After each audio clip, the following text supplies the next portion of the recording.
Is high-end worth it for aging ears? Grandpa. This question comes from Stephen in Doncaster, England. Stephen writes, "Hi, Paul. Is it worth it to buy high-end audio equipment if you're aging a little and your ears aren't as good as they used to be? If you're not able to hear all the frequencies as you could when you were younger, are you wasting your money or trying to get a precise sound? Many thanks. Love the videos. Watch them every day." Well, thank you. That's very kind. And I just love that people from all over the world are able to share in our passion, what we do. And one thing I would ask of you, we have a new feature on our website, psaudio.com. Go to community and look at family photos, family system photos.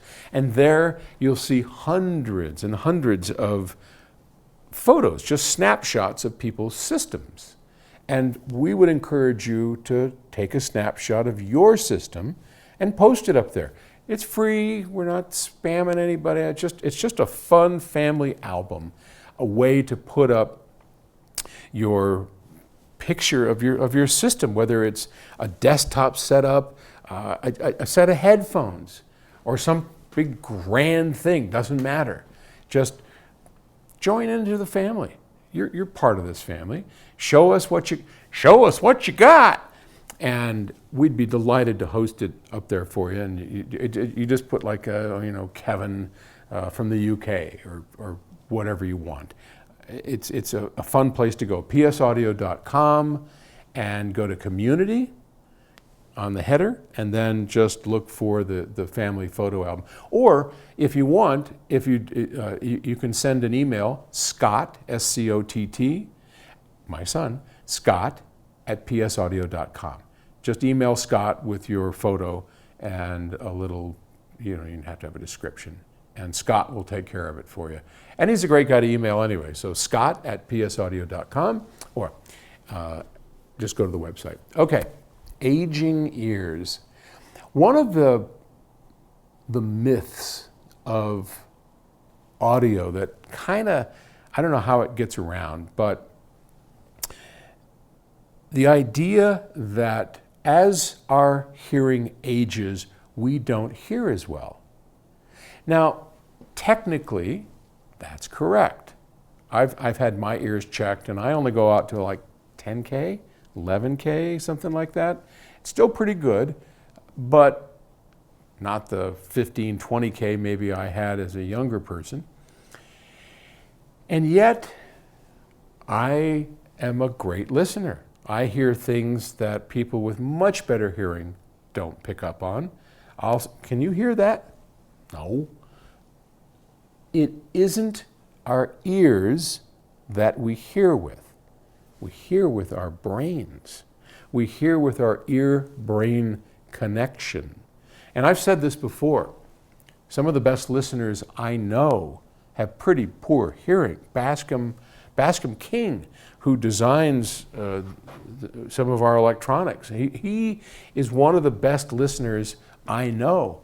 Bascom wears hearing aids. He can't hear over a K.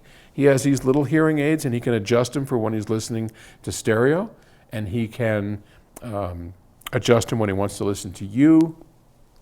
And they're expensive headphones. Well, they kind of are headphones.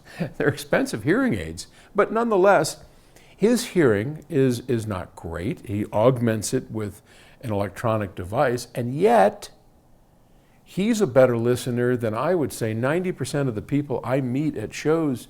Bascom can pick out the tiniest of details, and like the highs aren't exactly right on that. How does he do that?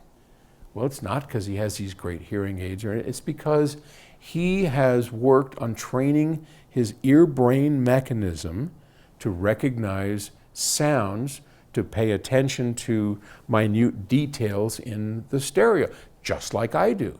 So yes, I had better hearing when I first started out on this journey of building and designing high-end audio electronics, but I'm a better listener today than I was back then.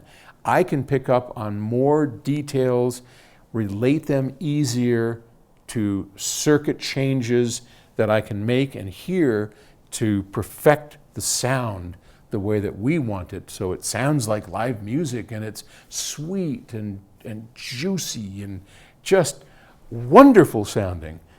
And I do that because of my ear-brain connection. So, no, absolutely, don't worry about it. Go out and buy the best stereo system that you can manage to cobble together, whether used or new, and you'll enjoy the living hell out of it. Okay? All right. Great question. Thank you for asking it. I'll talk to you tomorrow. Bye.